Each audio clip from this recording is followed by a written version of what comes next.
Olá, pessoal! Bem-vindos à nossa aula 2. Vamos dar agora continuidade ao nosso curso sobre a LGPD, e sua aplicação e sua aplicabilidade nas empresas, e aí focando aí a empresa pública. Bom, para a gente falar da construção da LGPD, é interessante que a gente compreenda um pouquinho melhor, né, que a gente crie realmente a consciência do cenário atual, vai. E aí eu vou até um pouquinho mais além. Eu coloco para vocês o cenário que tínhamos ontem e que ainda temos hoje. E aí vocês vão entender por quê. Olha que interessante que eu trago para vocês, pessoal. Atualmente, as pessoas jurídicas podem solicitar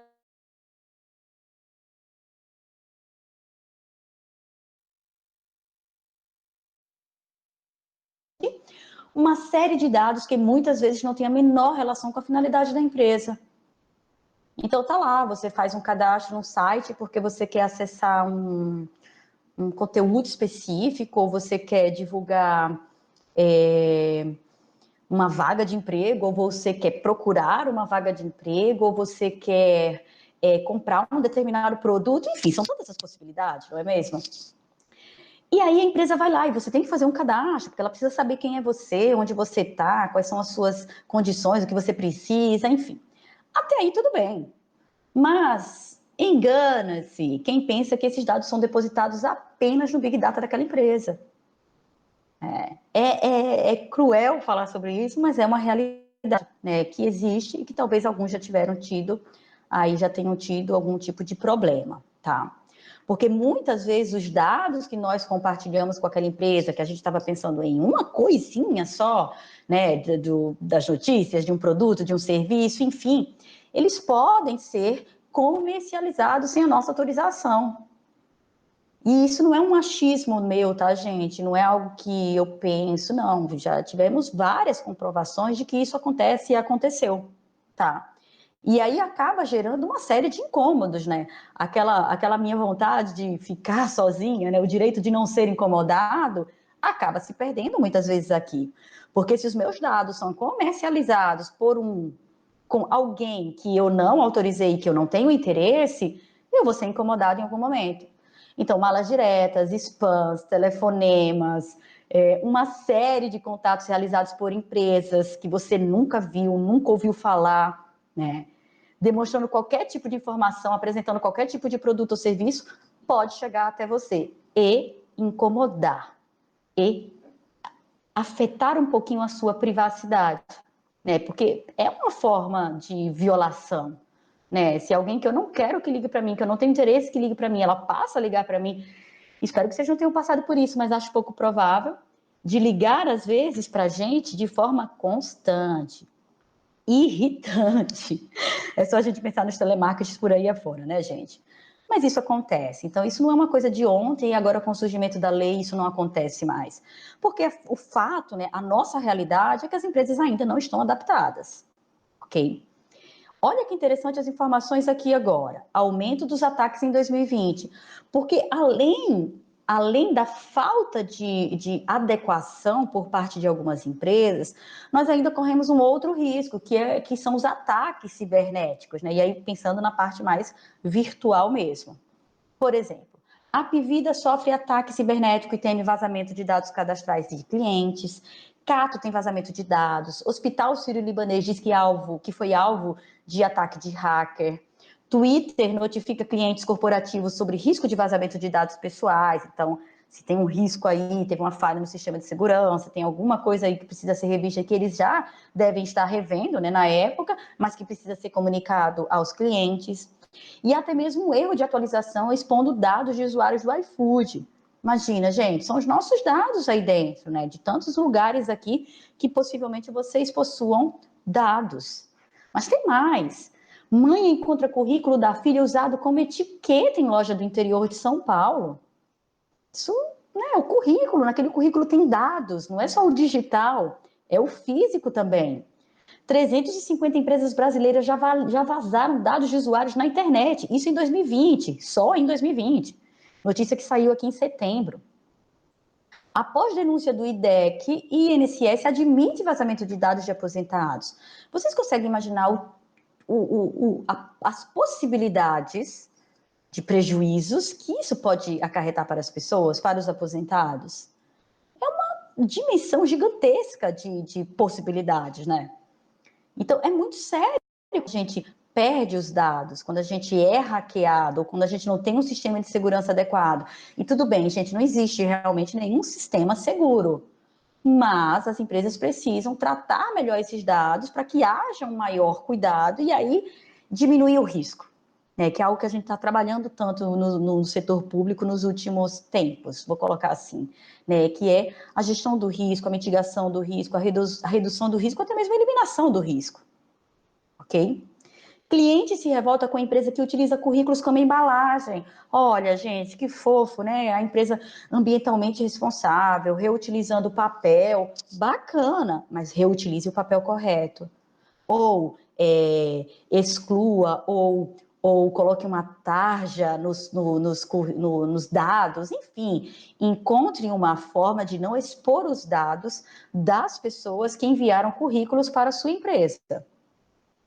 São muitas coisas que vão acontecendo por trás aqui de uma figura que é tão tenebrosa no mundo atual. Vocês devem ter visto alguns noticiários desse ano, né, falando sobre o hackeamento de dados de órgãos públicos, né, do governo federal, que foi estrondoso e que a gente vai ver ainda por algum tempo resquícios desse hackeamento. Essa figurinha aí que vocês estão vendo no fundo lá longe, essa figurinha oculta mesmo. E que a gente precisa ter cuidados. E que mesmo assim, nunca estaremos 100% seguros. Os nossos dados, eles podem ser violados. Então, quando eu entrego os meus dados a uma empresa que tem um tratamento com esses dados, mais de acordo com o que a lei coloca, que é uma série de ações que precisam ser aplicadas para garantir a segurança desses dados, talvez eu tenha um pouquinho mais de segurança para colocar meus dados ali. Porque é uma empresa que, pelo menos, trabalha de uma forma com que eu me sinta mais segura. Porque esse indivíduo aí, gente, é capaz de muitas coisas. Hackers cobram resgate da base de dados do STJ. Uma notícia que saiu aqui no mês de novembro de 2020, que criminosos conseguiram criptografar totalmente a base de dados do Tribunal de Justiça, do STJ. Eu tenho certeza que vocês imaginam o quão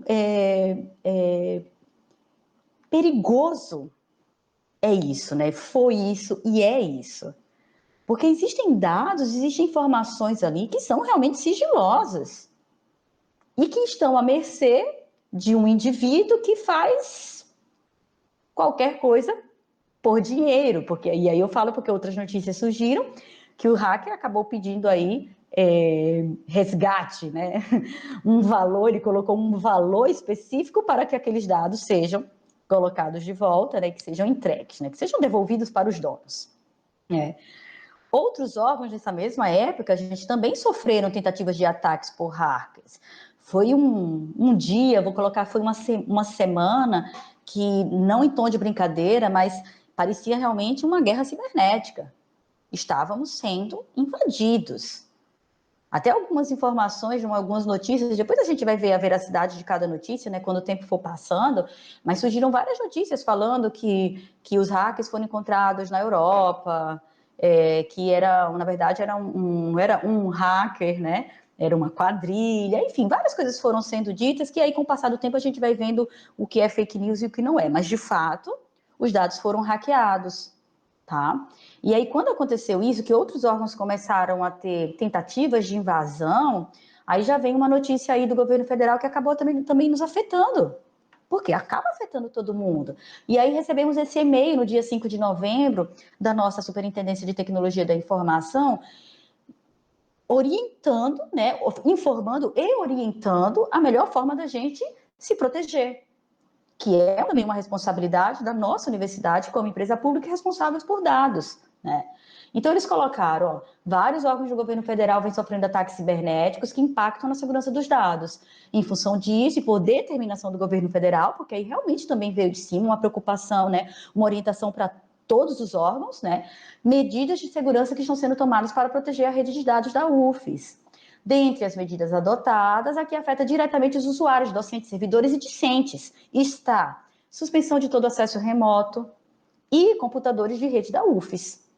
Então, toda chance de uma porta de entrada para um hacker entrar no nosso sistema e pegar os nossos dados foi tentando ser realmente inibida, cortada, extinta por algum momento, né? E os demais serviços, eles até falaram, olha, sistemas corporativos, e-mail, Office 365, utilização do Google Meet para as aulas remotas, né, no período do semestre remoto, continuaram disponíveis, né? E aí eles deram toda uma explicação. Mas, enfim, toda a chance de abertura para que entre um hacker, a STI da UFES veio e falou, olha, cuidado, a gente vai suspender algumas coisas para melhorar a segurança que nós todos devemos ter aqui dentro do nosso trabalho, ok? Então, foi uma semana tensa, foram dias tensos, tá? De ataques cibernéticos aos órgãos públicos no Brasil, mais voltado para os órgãos federais, e que quem foi acompanhando viu aí o desenrolar ou está vendo o desenrolar disso tudo, tá? Muito tenso tudo isso que está acontecendo e que aconteceu. Pensando na LGPD, então, né, tem muito motivo para a gente ter criado, né, e ter abraçado a LGPD realmente como uma causa, com a ideia de implementar isso nos órgãos públicos, de trazer isso para a nossa realidade, que sim, fazer parte também da nossa cultura, né? Então, tem toda a nossa trajetória histórica e conceitual, tá? Falei já para vocês algumas coisas na aula passada, mas aqui eu vou um pouquinho mais além. Porque a gente vem aqui para 1890, o direito à privacidade, 48, direitos humanos, 2010, a iniciativa brasileira, né, com a ideia de consultas do respeito do tema, né, dos órgãos públicos, e aí a gente começa a ter um anteprojeto, o que é que a gente deve fazer, o que é que não deve fazer, né, e a consulta é muito importante. Em 2011, a lei de acesso à informação, que é tão importante para nosso trabalho, né? Tem muita gente que fala, né, e que talvez por uma falta de aprofundamento na LGPD, compreende um pouquinho mal a harmonização das leis, né? Ah, não, a gente tem a lei de acesso à informação, a gente tem que divulgar tudo, somos uma empresa pública. Não, mas peraí, na própria lei de acesso à informação, fala, olha, cuidado com alguns tipos de dados, não que não possa, tá? Mas cuidado com alguns tipos de dados, e que na LGPD acaba ficando ainda mais claro, né? Temos aqui a Lei 12.737, conhecida por muitos como a Lei Carolina Dickmann, tá? De 2012, uma lei muito importante, porque ela veio a tipificar criminalmente aqueles indivíduos que acessam aparelhos eletrônicos de um terceiro sem autorização. E aí obtém dados pessoais para fazer, né, chantagem e qualquer tipo de ação aí ilegal. Finalmente, aqui em 2012, isso foi tipificado como um crime.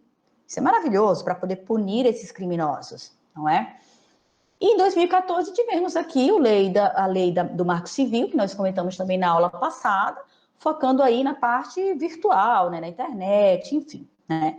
Tivemos essa trajetória histórica e conceitual para que a gente chegasse àquela novela mexicana que nós falamos na aula passada, né, para a aprovação da lei lá em setembro de 2020, né? Criação da lei em agosto de 2018, aprovação da lei, validação da lei, né? A lei realmente em vigor somente em 18 de setembro de 2020. Vimos tudo isso na aula passada, né? Fomos evoluindo, fomos construindo para chegarmos onde estamos hoje. E aí eu, com as minhas provocações, vocês vão se acostumar até o final do curso, eu coloco para vocês o seguinte: você já, né, pensando que eu estou falando com cada um, você já recebeu ligações indesejadas? Todo mundo? Você já recebeu e-mails indesejados? Você já se sentiu constrangido porque alguém soube algo sobre você? Algo que você não queria que soubessem, algo que tem muito a ver com o íntimo, é uma coisa muito privada, e que você preferia que tivesse ficado guardadinho? Já aconteceu com vocês, gente? Então, Olha a importância da nossa lei. Porque a LGPD, ela surge justamente para fazer com que isso acabe, ou que vá reduzindo o máximo possível até acabar. Como eu comentei com vocês, a LGPD ela tem uma base muito forte na GDPR, então é muito parecido, apesar da GDPR ser mais completa que a LGPD. Segundo minha visão, vocês vão ler, vão tirar as conclusões de vocês. Mas a ideia aqui é realmente que a gente tenha essas similaridades e que acabem auxiliando o processo de proteção de dados. Né? Do mesmo jeito que a GDPR fala de penalidade, de multas e advertências, de sanções, a LGPD também fala. Do mesmo jeito que a GDPR fala de segurança da informação, de privacidade desde o início, né, que é o Privacy by Design, de você, desde o momento que você coleta o dado, de você ter um cuidado muito grande com a forma como você trata aquele dado. A GDPR fala, a LGPD também fala. Então, são leis muito próximas uma da outra, né? Elas não são complementares, mas elas são elas facilitam a nossa compreensão sobre a importância de ambas as leis, né? Tanto da regulamentação europeia quanto a Lei Geral de Proteção de Dados, tá? Então, o que é finalmente, né, professora Thais, o que é a Lei Geral de Proteção de Dados? Então, vocês lembram, né, inicialmente colocada como 13.709, é a lei brasileira que regula as atividades de tratamentos pessoais no Brasil, dispondo aí não somente, né, uma preocupação com a questão virtual, mas também com os meios físicos, né? E aí ela não fala sobre um tipo de empresa somente, ela fala de empresas públicas e privadas, de pequeno, médio ou grande porte, mas sempre com o mesmo objetivo, gente, que é de proteger os direitos fundamentais de liberdade e privacidade. Essa é a nossa lei. Com isso, eu tenho que puxar alguns artigos, apesar que não é uma aula do curso de direito, tá? Para quem não for advogado, a finalidade não é essa, mas existem alguns artigos que eu tenho que apresentar praticamente na essência para que vocês compreendam alguns pontos que a gente vai falar muito durante todo o curso. Por exemplo, o artigo 2, que disciplina a proteção de dados fundamentais, né, colocando como fundamentos os seguintes itens: o respeito à privacidade, à autodeterminação informativa, a liberdade de expressão, da informação, de comunicação e de opinião, a inviolabilidade da intimidade, da honra e da imagem, desenvolvimento econômico, tecnológico e inovação, a livre iniciativa, a livre concorrência e a defesa do consumidor, os direitos humanos, o livre desenvolvimento da personalidade e a dignidade e o exercício da cidadania pelas pessoas naturais. Tudo isso que está nesse artigo, na nossa lei brasileira, que é considerado como fundamentos para a lei, tá? Não é nada novo. Lembram de toda a parte histórica que eu falei para vocês na aula 1 e que até já puxei aqui na aula 2 para vocês não esquecerem? Né? Tem tudo a ver, não é nenhuma novidade isso aqui que está sendo apresentado no artigo 2º. Porém, fica mais claro quando a gente visualiza isso em formato, né, em um formato dentro da nossa lei. Assim como quando a gente vai para o artigo seguinte, porque ele fala, a lei aplica-se desde que a operação de tratamento seja realizada no território nacional. E esse artigo fala muito, ele trabalha muito essa questão de, olha, entendam, existe uma questão territorial na nossa lei. Como a atividade de tratamento que tenha por objetivo a oferta, o fornecimento de bens ou serviços, ou o tratamento de dados de indivíduos localizados no território nacional. De novo, ó, território nacional. E os dados pessoais, que são objeto de tratamento, tenham sido coletados no território nacional. Então, se eles foram coletados no território nacional, ainda que outras partes do tratamento não sejam em território nacional, mas nesse primeiro momento, sim, ele se aplica a LGPD. Tá? Então, a LGPD tem isso de forma muito clara, muito objetiva, né? A sua aplicabilidade no nosso território nacional, tá? Então, são dois artigos muito importantes, porque quando a gente discutir isso mais para frente, vocês vão ver, olha, isso está realmente adequado, tem convergência sobre tudo, né, que acontece, sobre tudo que a lei realmente fala, tá? Ok, e a nossa UF, gente? Eu gosto muito de falar a nossa UFES, porque eu acho que é de todos nós mesmo, né? É um lugar tão bacana que a gente tem um trabalho tão significativo para tantas pessoas. Qual é a nossa responsabilidade aqui com o tratamento de dados pessoais dos nossos alunos, dos nossos servidores, de terceiros, de empresas parceiras, de pessoas que entrem aqui por uma visita, porque querem conhecer, ou porque alguém da comunidade externa queira fazer um curso com a gente, nem que seja um curso de 2 horas. E todas essas pessoas trazem seus dados pessoais para aqui, para dentro. Nós temos uma responsabilidade muito grande. Por isso que é tão importante que cada usuário, que cada agente de tratamento da universidade conheça o máximo possível, que for possível, sobre a lei. Não é uma coisa de que é moda, isso vai passar. É uma lei, ela precisa ser cumprida. E a UFES, como tantos trabalhos que a gente realiza, né, precisa estar em conformidade. Né? Com tantos trabalhos que a gente realiza, que já estamos em conformidade, será mais um desafio, um trabalho super interessante que faremos juntos para estarmos em conformidade. Por isso eu quis trazer isso aqui para vocês. Olha que interessante. 2 mentalidades do processo de conformidade LGPD. E, gente, olhem só para a figurinha. Olhem um rapaz aqui de um lado, que está com a cara um pouco desesperada, e o rapaz do outro lado com uma cara um pouquinho mais satisfeita, né? A gente pode encarar a LGPD, todos nós, tá? A gente pode encarar a LGPD de uma forma pesada, como obrigação legal, é mais uma coisa que a gente vai ter que fazer, né? E aí eu coloco vários pontos aqui para vocês. Ou a gente pode encarar a LGPD como uma janela de oportunidade, como uma forma de melhorar processos, sistemas, de otimizar o que a gente faz. Talvez a gente não precise de tanta coisa, talvez, tá, gente? Tudo tem que ser analisado.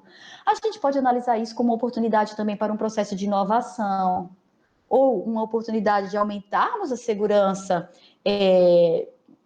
tanto para a gente, como servidores públicos, em tratar os dados das pessoas, como para as pessoas que nos oferecem, né, os seus dados para que possam ser tratados, que nos emprestam seus dados para que possam ser tratados por todos nós.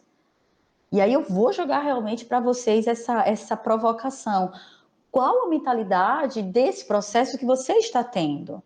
Você está fazendo esse curso porque o seu gestor disse que você tem que fazer? Você está fazendo esse curso porque você sente uma necessidade de aprender mais, que você quer contribuir?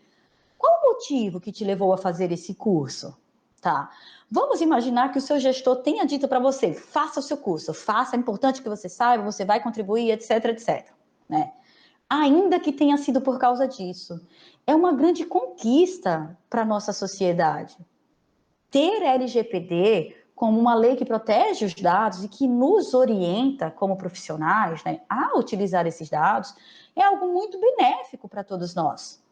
Então, aí eu vou para apelar, tá, gente? Vamos ver, vamos encarar a LGPD realmente como uma janela de oportunidade. Pode ser muito bom, sim, para todos nós. Então, jogo para vocês novamente. O que você pensa sobre isso? O que vocês pensam sobre isso? Falem no chat, tá, gente? Vamos brincar um pouquinho de transformarmos algo que possa ser negativo para alguns em algo positivo, tá?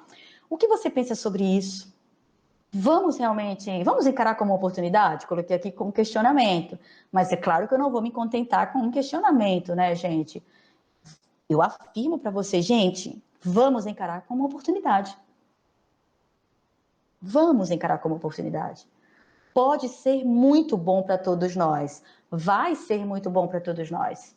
Tanto trabalhando, quanto como proprietários dos dados. Ok? Espero ter despertado algo bem bacana em vocês, tá? Hoje a gente fica por aqui.